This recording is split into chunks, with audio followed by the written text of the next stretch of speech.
Merhaba arkadaşlar. Bugün elimizde bir adet Bosch Matkap var. Bu matkap hem çalışmıyor hem de kömürlerinde azalma var. Bu iki sorunu birlikte halledeceğiz. Şimdiden iyi seyirler diliyorum.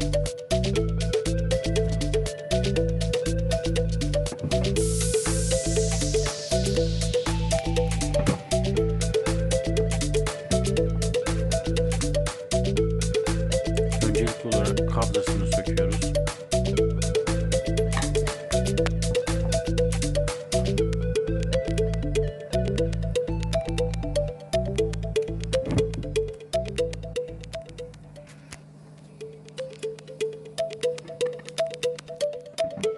Daha sonra rotorun hem üst tarafında hem alt tarafında olan 2 adet kömürü yerinden çıkartıyoruz.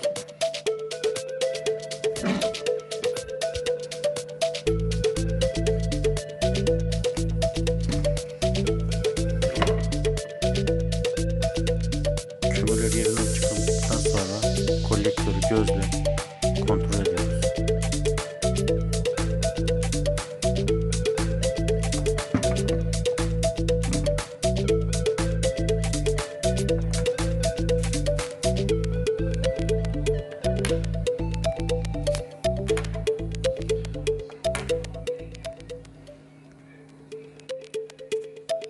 Kömürleri muhafazaların içinden çıkartıyoruz.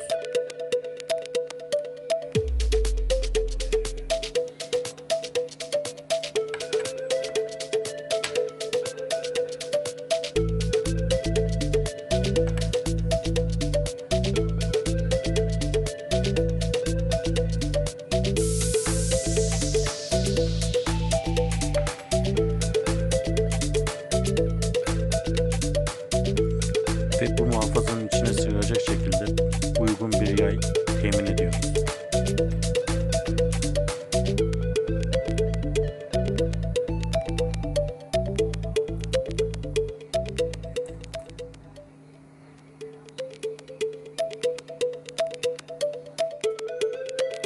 Bu temin ettiğimiz yayı ortadan ikiye bölüyoruz.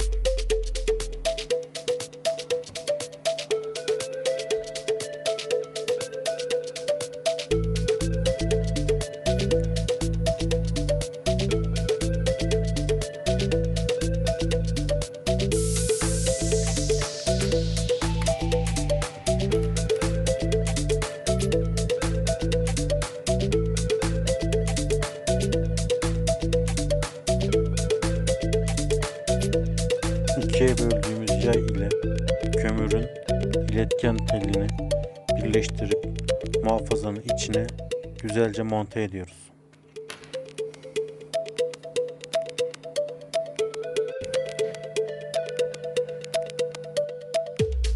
Bu işlemi her iki kömürde yapıp montaj için hazır hale getiriyoruz.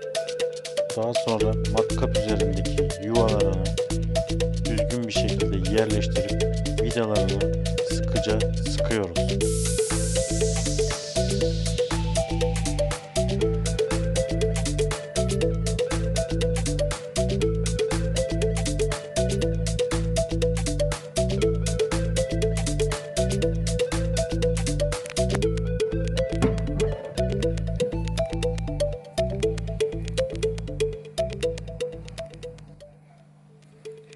Kömürlerin enerji kablolarını güzelce montajını yapıyoruz.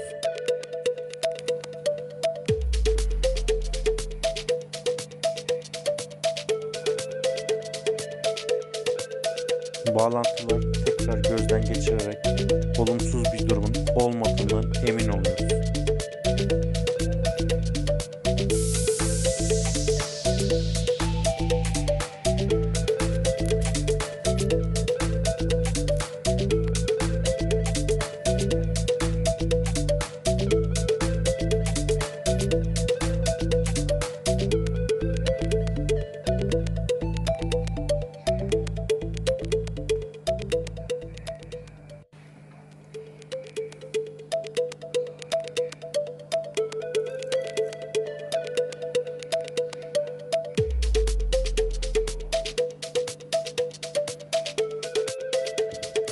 Aynı işlemi alttaki kömür içinde tekrarlıyoruz.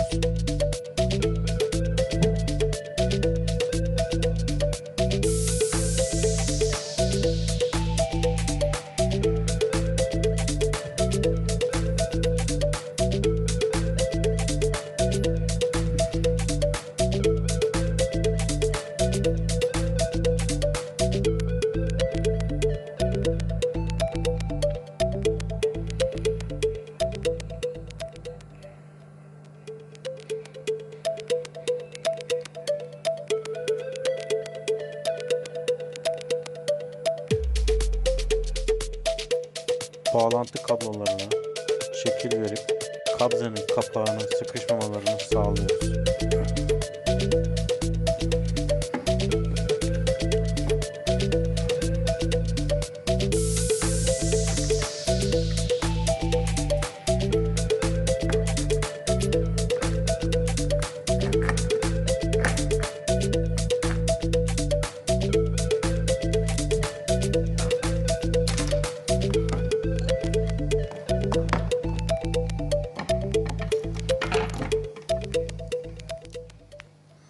Matkabın çalışmama problemini çözmek için öncelikli olarak problemin kabloda olup olmadığını ölçü aletiyle kontrol ediyoruz.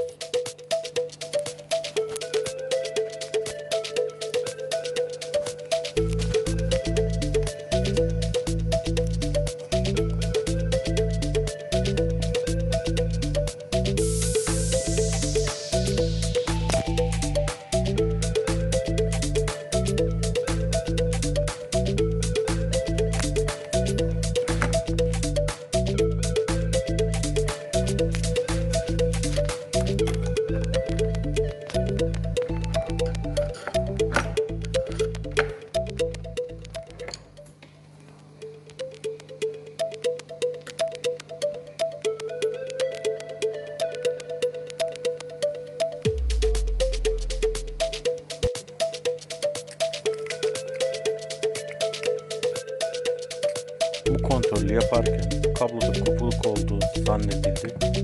Fakat yapılan incelemede kablonun ucundaki fişte bağlantı yerine çıktığı görüldü. Bu bağlantı yerine sabitleyerek sağlamlaştırılarak arıza giderildi.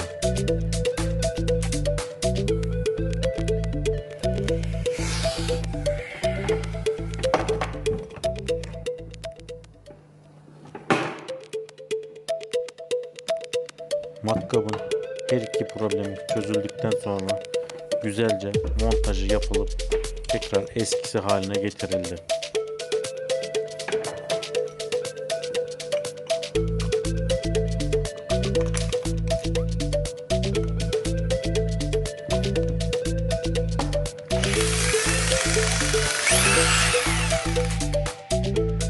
En sonunda matkabın tamir olup olmadığı enerji verilerek denendi.